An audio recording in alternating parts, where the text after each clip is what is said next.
2025 সালের 11 সেপ্টেম্বর মার্কিন যুক্তরাষ্ট্রে সংঘটিত 9/11 হামলার 24 বছর পূর্ণ হচ্ছে। 2001 সালের এই দিনে ছিনতাই করা 4টি জেট বিমান দ্বারা যুক্তরাষ্ট্রের একাধিক স্থানে আক্রমণ চালানো হয়। হামলার শিকার হয় নিউ ইয়র্ক সিটির ওয়ার্ল্ড ট্রেড সেন্টারের টুইন টাওয়ার, ওয়াশিংটন ডিসির পেন্টাগন ভবন এবং পেনসিলভানিয়ার একটি খামার অঞ্চল, যেখানে যাত্রীদের প্রতিরোধে একটি বিমানের ভিন্ন পরিণতি ঘটে।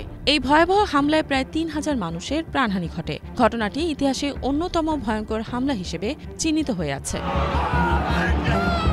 পরবর্তীতে এই আত্মঘাতী হামলার দায় স্বীকার করে ওসামা বিন লাদেনের নেতৃত্বাধীন সংগঠন আল কায়দা। এই ঘটনার পর আফগানিস্তানে একটি দীর্ঘস্থায়ী যুদ্ধ চালিয়ে যায় যুক্তরাষ্ট্র। এদিকে 9/11-এর স্মরণে ওয়ার্ল্ড ট্রেড সেন্টারের পুরনো টুইন টাওয়ার স্থলে অবস্থিত 9/11 মেমোরিয়াল ও মিউজিয়ামে একটি অনুষ্ঠানের আয়োজন করা হয়েছে। এছাড়াও নিউ ইয়র্ক সিটির সেন্ট পলস চ্যাপেলে স্থানীয় সময় সকাল 8:46 বেল অব হোপ বা আশার ঘণ্টা বাজানো হবে। এই সময়টি সেই মুহূর্তকে স্মরণ করিয়ে দেবে যখন প্রথম বিমানটি টাওয়ারে আঘাত হেনেছিল। এদিকে ওয়াশিংটন ডিসির পেন্টাগনে কর্মরত ব্যক্তিরা 10 সেপ্টেম্বর অর্থাৎ 9/11 ঘটনার আগের দিন একটি স্মরণ অনুষ্ঠানে যোগ দিয়েছেন। সিবিএস-এর তথ্য অনুযায়ী 2001 সালের এই আত্মঘাতী হামলার 24 বছর পার হলেও এখনও প্রায় 1100 জন ভিকটিমের পরিচয় অজানা রয়ে গেছে। এখন পর্যন্ত প্রায় 1600 জনকে শনাক্ত করা সম্ভব হয়েছে।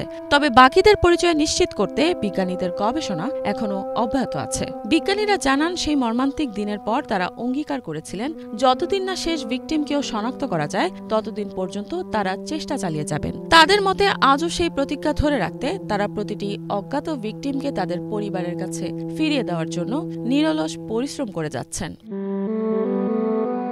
যেসব স্থানে মানুষের দেহাবশেষ উদ্ধার করা গিয়েছিল সেগুলো যত্ন সহকারে আলাদা করে সংরক্ষণ করা হয়েছে, যাতে মৃতদের প্রতি শ্রদ্ধা অক্ষুণ্ণ থাকে। অনেক সময় এসব দেহাবশেষ এতটাই ক্ষুদ্র ছিল যে সেগুলো মটরের দানার মতো মনে হতো। সব নমুনাই ডিএনএ পরীক্ষার জন্য পাঠানো হয়। এর পরের বছরগুলোতে শহরের বিভিন্ন কোণায়, ছাদে এবং লুকানো বিভিন্ন স্থানে নতুন করে দেহাবশেষ খুঁজে পাওয়া যায়। এদিকে প্রযুক্তির অগ্রগতির কারণে এখন আরও উন্নত পদ্ধতিতে পরীক্ষা নিরীক্ষা চালানো যাবে বলে প্রত্যাশা করছেন বিজ্ঞানীরা। 2025 সালের আগস্ট মাসে আধুনিক ডিএনএ প্রযুক্তির সাহায্যে আরও 3 জন ভিকটিমের পরিচয় নিশ্চিত করা হয়। তবে এখনও হাজারেরও বেশি ভিকটিমের পরিচয় অজানাই থেকে গেছে। বিজ্ঞানীদের বিশ্বাস, যদি নিখোঁজ ব্যক্তিদের আত্মীয় স্বজনেরা ডিএনএ নমুনা প্রদান করেন তাহলে আরও অনেকেই সহজে শনাক্ত করা সম্ভব হবে। ইফাত জাহান, বাংলাভিশন।